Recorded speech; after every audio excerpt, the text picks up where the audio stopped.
ہم لوگ بات کر رہے تھے اصطلاحات حج پر، اور ہمارا ٹاپک چل رہا ہے فلسفہ حج۔ اس میں جو حج پر جانے کا شوق رکھنے والے افراد ہیں اور معاونین حج کی جو تیاری کر رہے ہیں، ان کے لیے بڑی ضروری اصطلاحات ڈسکس کی جا رہی ہیں۔ ان میں ہم نے حج، عمرہ، اہل حرم، یوم الترویہ، یوم عرفہ، یوم النحر وغیرہ جیسی اصطلاحات کو سمجھا۔ آج ہم بات کرنے والے ہیں ایام تشریق کی۔ 9 ذی الحج کی فجر سے 13 ذی الحج کی عصر تک ایام تشریق کہلاتے ہیں۔ یہ ذہن میں رکھیں کہ 9 ذی الحج سے 13 ذی الحج تک عصر تک ایام تشریق کہلاتے ہیں۔ ان دنوں میں ہر فرض نماز کے بعد تکبیر تشریق پڑھی جاتی ہیں۔ تکبیر تشریق یہ ہیں: اللہ اکبر، اللہ اکبر، لا الہ الا اللہ، واللہ اکبر، اللہ اکبر وللہ الحمد۔ احرام کیا ہوتا ہے؟ وہ بغیر سلا لباس جس کے بغیر آدمی میقات سے نہیں گزر سکتا، یعنی ایک چادر نئی ہو یا دھلی ہوئی ہو اوڑھنے کے لیے، اور ایسا ہی ایک تہبند کمر پر لپیٹنے کے لیے۔ یہ کپڑے سفید اور نئے بہتر ہیں۔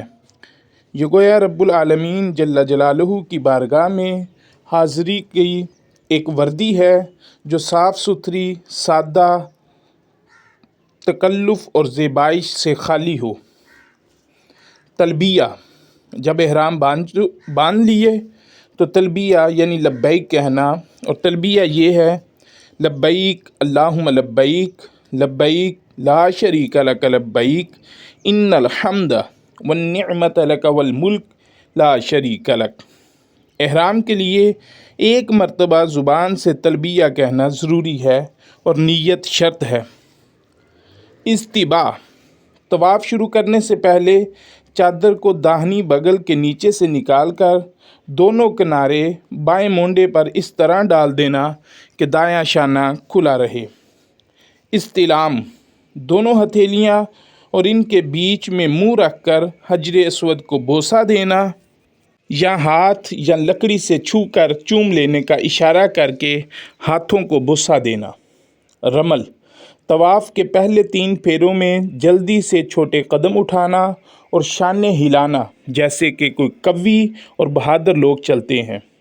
طواف: مسجد الحرام میں خانہ کعبہ کے ارد گرد بطریق خاص چکر لگانے کا نام طواف ہے۔ آگے ہم بات کرنے لگے ہیں طواف قدوم۔ مکۃ المکرمہ میں داخل ہونے کے بعد جو پہلا طواف کیا جاتا ہے اسے طواف قدوم کہتے ہیں۔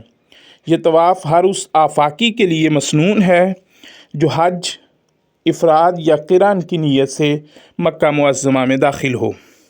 طواف زیارہ: طواف زیارت حج کا رکن ہے۔ یہ 10 ذی الحج کی صبح صادق سے لے کر 12 ذی الحج غروب آفتاب سے پہلے تک ہو سکتا ہے، البتہ 10 ذی الحج کو کرنا احسن ہے۔ یہ ذہن میں رکھیں، طواف زیارہ 10 ذی الحج سے 12 ذی الحج تک غروب آفتاب تک ہو سکتا ہے۔ طواف وداع: بیت اللہ شریف سے واپسی کے وقت طواف کرنا طواف وداع کہلاتا ہے۔ یہ آفاقی پر واجب ہے۔ طواف عمرہ: یہ طواف عمرہ کرنے والوں پر فرض ہے۔ سعی: صفا سے مروہ اور پھر مروہ سے صفا کی طرف جانا آنا اور میلین احدرین کے درمیان دوڑنا۔ یہ نام ذہن میں رکھیں، میلین احدرین کے درمیان دوڑنا سعی کہلاتا ہے۔ وقوف عرفہ: 9ویں ذی الحج کو عرفات میں ٹھہرنا خشیت الہی اور خالص نیت سے ذکر، لبیک، دعا، درود، استغفار، کلمہ توحید میں مشغول رہنا اور نماز ظہر و عصر ادا کرنا، اور نماز سے فراغت کے بعد بالخصوص غروب آفتاب تک دعا میں اپنا وقت گزارنا۔ رمی: منی میں واقع 3 جمروں یعنی شیاطین پر کنکریاں مارنے کو رمی کہتے ہیں۔ ہدی: وہ جانور جسے قربانی کے لیے وقف کیا جائے۔ حلق: سارا سر منڈانا، یہ افضل ہے۔ تقصیر: بال چھوٹے کرانا اس کی بھی اجازت ہے۔ انشاءاللہ اگلی ویڈیو میں ہم مقامات حج ڈسکس کریں گے۔ اللہ حافظ۔